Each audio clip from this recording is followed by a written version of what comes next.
누군가 저렇게 지켜보고 있는 거죠.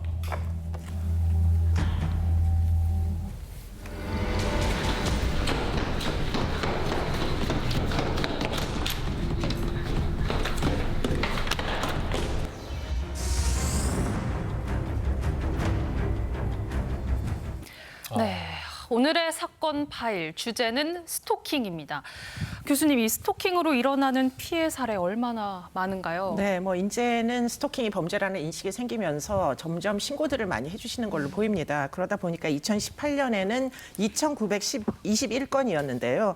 2019년에는 5,000건이 넘었습니다. 그런데 문제가 이 5,000건이 넘게 신고는 하게 됐는데 문제는 이 중에서 검거, 다시 말해서 사건화가 되는 건수가 몇 건이냐가 이제 문제인데요. 네. 여성들은 공포심을 느끼고 조금 전과 같은 상황에서 신고를 해주시는데 문제는 경찰에 사건화되는 수준은 10분의 1, 10%만 사건화가 됩니다. 그렇기 때문에 매년 한 기껏해야 500건 그 정도만 사건으로 받아들여지는 거죠. 10분의 1. 예, 스토킹 범죄가 여러분들이 생각하셨던 것보다 이제 상당히 많이 일어나고 있다는 걸 알 수 있는데요. 날이 갈수록 늘고 있고 좀 심각해지고 있는 스토킹 범죄. 남의 일이라고 할 수 없습니다. 얼마나 심각한 상황인지 영상으로 준비했습니다. 모자와 마스크로 얼굴을 가린 채 법원에 나타난 남성. 전 부인을 흉기로 살해한 혐의를 받는 49살 김모 씨입니다. 영장 심사는 김 씨가 모든 혐의를 인정하면서 결국 구속영장이 발부됐습니다. 치밀하게 준비한 계획범죄 정황이 드러났기 때문입니다. 김 씨는 피해자의 차량에 위치 추적기를 붙여놓고 동선을 파악한 것으로 드러났습니다. 4년 동안 이사를 6번 한 거면은 많은 거잖아요. 그만큼 20살 도피생을 했다는 거고요. 사건 당일에도 현장을 서성이다 피해자를 보고 흉기를 휘둘렀습니다. 이때 김 씨는 위장 가발까지 썼습니다. 아빠가 동생의 뒤를 밟아서 엄마의 거처를 알아내서 칼이랑 밧줄이랑 테이프를 들고 찾아간 거예요. 아버지 김 씨를 엄하게 처벌해달라는 딸의 국민청원 참여자는 이틀 만에 12만 명을 넘겼습니다. 조주빈과 함께 박사방을 운영한 공익요원 24살 강모 씨가 지난해 3월부터 일한 수원의 한 구청입니다. 강 씨는 이곳에서 어린이집에 다니는 옛 고교 담임교사 딸의 정보를 알아내 조 씨에게 넘겼습니다. 아이를 살해해달라며 돈까지 전달했습니다. 보유 경력 증명서 발급 업무를 보조를 했었습니다. 직원이 자리에 없는 사이에 그럴 때 그러지 않았나 싶습니다. 그런데 강 씨는 이보다 앞서 무려 7년 동안 옛 담임교사를 스토킹해왔습니다. 특히 2015년부터 3년간 피해자에게 문자 메시지를 보내 도청과 부모님의 신상 정보 등을 언급하고 살인 청부까지 예고했습니다. 결국 협박죄 등으로 처벌됐는데 1년 2개월의 실형을 받았습니다. 집을 옮기고 이름과 주민번호까지 바꾼 담임교사를 찾아냈고 스토킹은 계속 이어졌습니다. 결국 조주빈에게 담임교사 딸을 살해해달라는 청탁까지 했습니다. 피해자인 교사는 죽을 때까지 불안과 공포가 끝나지 않을 것 같았다면서 강 씨의 신상 공개를 청원했습니다.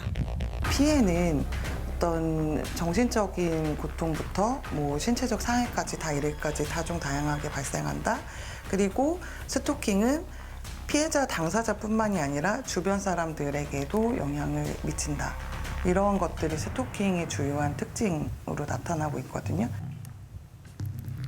두 가지 사례를 살펴봤는데 네. 이게 당하시는 분들이 어떤 마음일지는 헤아리기조차 그렇죠. 힘듭니다. 상상하기 힘듭니다. 근데 아까 교수님 말씀하신 대로 이 스토킹 범죄 검거율이 낮다는 게 지금 가장 문제인 거잖아요. 그렇죠. 예. 네, 뭐 여러분들은 스토킹이 뭐라고 생각을 일단 하세요. 그냥 내가 싫은데도 계속 따라다니고 괴롭히는 거? 맞아요. 그 정도. 뭐 미행하거나 아니면 예. 번호를 몰래 알아내서 연락하는 것도 스토킹이지 않을까요? 끊임없이 막 문자 네, 보내고, 연락하고. 톡 보내고. 예. 근데 좀 정의하기가 애매한 것 같아요. 네, 이제 그게 문제입니다. 경찰도 지금까지 그 애매한 정의의 문제 때문에 이걸 사건화를 할까 말까 고민을 하다가 좀 심해 보인다 하는 것만 골라가지고 사건화를 하다 보니까 기껏 10% 정도라고 하는데 문제는 그 근거에는 이게 스토킹이라는 게 이게 사실은 많은 이제 남성분들의 경우에는 아까 맨 처음에 나온 이제 CG에 보시면 그냥 따라가잖아요. 이 아름다운 여성의 뒷모습도 사진을 찍고 그 정도를 구애라고 생각하시는 분들이 꽤 많다는 거예요. 아, 내가 참 좋아하니까 사진도 찍고 좀 쫓아다니는 거 아니냐. 10번 찍어 안 넘어가는 나무 없는 거 아니냐. 이런 종의 아니란 생각이 결국에는 병적으로 집착을 하는 스토킹에까지 번져서 스토커들이 자신의 행위를 구애 행위라고 주장을 한다는 거예요. 그런데 구애와 스토킹의 가장 큰 차이는 뭐냐면 구애라는 건 호의입니다. 호의. 그런데 스토킹은 아까도 이야기한 대로 죽음까지가 발생하는 해코지를 하겠다는 의지가 좀 더 분명한 그런 이제 행위라는 거죠. 그런데 겉으로 드러나는 행위는 비슷하게 보이기 때문에 제3자가 보기에는 굉장히 애매하다 이렇게 판단할 수 있는데 이 제3자가 경찰이 생각하는 그런 입장만 고소할 게 아니라 피해자한테 물어보면 피해자는 죽음의 공포를 실제로 느낍니다. 그렇기 때문에 계속 구조 요청을 하고 가족들도 벌벌 떨고 이런 것들이 이제 결국은 정의에 포함돼야 되는데 문제는 그런 것들 인정을 잘 안 해준다는 거예요. 그렇죠. 네. 뭐 안인득 사건이나 뭐 창원 식당 주인 살인 사건 공통된 전조 현상도 뭐 스토킹 이런 거 아니었나요? 그렇습니다. 죽음이 따라오는 거죠, 결국에는. 그런데 이제 안인득 사건 같은 경우에도 여고생을 따라다녔는데 그 미성년자를 그렇게 스토킹하는 것을 그냥 버젓이 보면서도 구속이 안 되는 거예요, 우리나라는. 네. 제가 1심 판결문 좀 통계를 살펴봤는데요. 2017년에서 2019년까지 3년간 살인 미수 판결이 1,433건이었습니다. 네. 그 가운데 범행 전에 이 스토킹 행위가 있었던 사건 무려 40%나 된다고 하더라고요. 네, 특히 이제 파트너 살인, 전 파트너 애인, 살인. 전 부인 이럴 때 거의 40% 정도는 따라다니는 기간, 죽이기 전에 뭐 그렇다고 알려지고 있습니다. 예.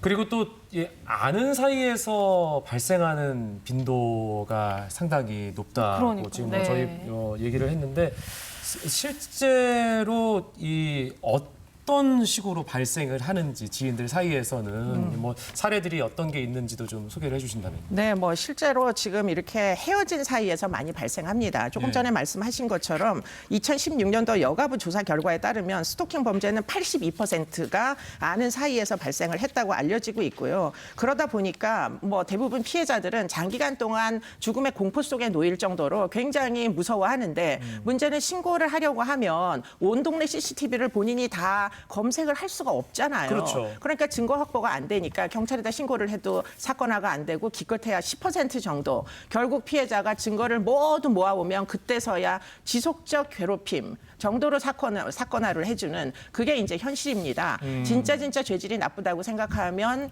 뭐 주거 침입이나 아니면 뭐 재물 손괴 정도의 그런 죄명을 적용하는 게 이제 뭐 최선인 거죠. 지금으로서는. 예. 최근에 많은 분들이 좀 깜짝 놀라면서 관심을 가지셨던 사건이 있습니다.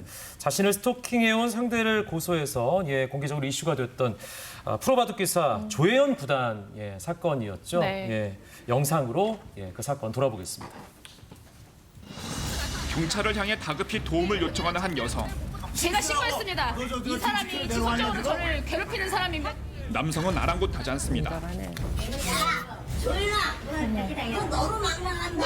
피해자가 경찰 출동 당시 촬영한 영상입니다. 피해자는 조혜연 구단. 다수의 바둑 대회에서 우승한 24년차 프로 바둑 기사입니다. 안녕하세요. 안녕하세요. 네. 스토커 정모 씨가 처음 여기 사업장에 나타난 게 작년 4월입니다. 2019년 4월. 사실은 저희가 2019년 3월에 처음으로 오픈을 했기 때문에 거의 이 아카데미가 시작된 지 15일도 안 돼서 나타난 거예요.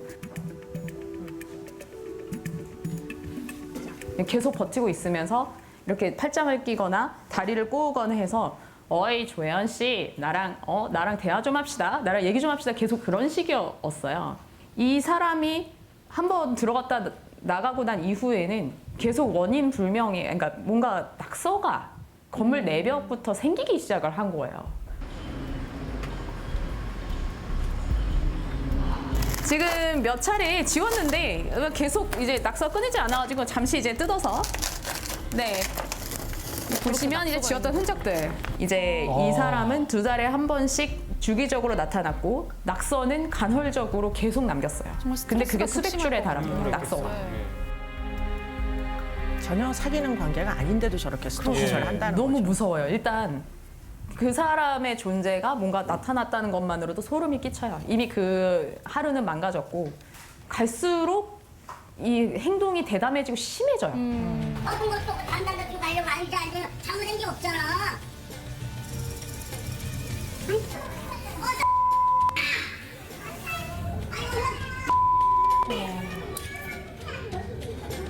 제가 그때부터 112에 범죄 신고를 했습니다. 신고했던 신고의 횟수가 나오고 기록들이 나와서 저렇게 많이 신고를 네. 하셨군요. 경찰분들의 대응이 매우 미온적이었거든요. 이 스토커가 안에 들어와서 난동을 부리니까 내보내주기까지는 했는데 그 다음에는 훈방이거든요. 그렇게 해서 풀려나자마자 3초 만에 뛰어들어왔어요. 아카데미를. 여기 다 불 싸질러 버릴 거야 이런 식으로 소리를 지르면서.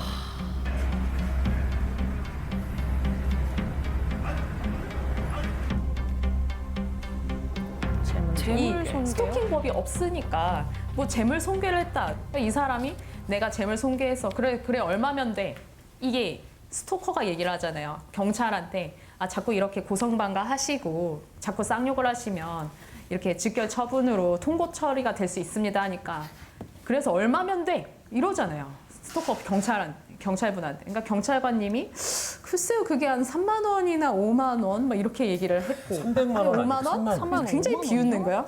이거 띡 던져주면 돼? 약간 이런 식으로.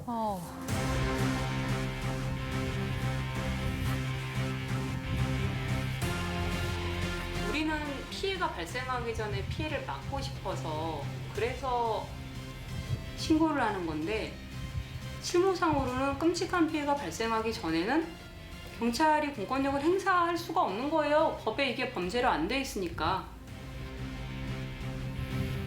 마지막에 이제 법률 전문가의 의견이 네. 끔찍한 피해가 발생하기 전에는 어떻게 할 수 없다. 진짜 남자인 제가 듣기에도 정말 답답한데. 네. 고구마 100개 먹은 예. 거 같지 않아요? 네, 진짜로요. 101개. 정말 답답합니다. 더 큰 범죄가 일어나기 전에 막을 수 있게 뭐 예외적으로 적용할 수 있는 법률 이런 건 따로 없을까요? 네, 기껏해야 적용하는 게 경범죄에 이제 지속적 괴롭힘이라는 죄명으로 벌금형을 내리는 게 일반적입니다. 그래서 아까 말씀하셨지만 뭐 5만 원에서 3만 원 이렇게 경찰이 얘기를 하지만 이제 법에는 10만 원 정도까지는 벌금을 줄 수 있게 이렇게 돼 있습니다.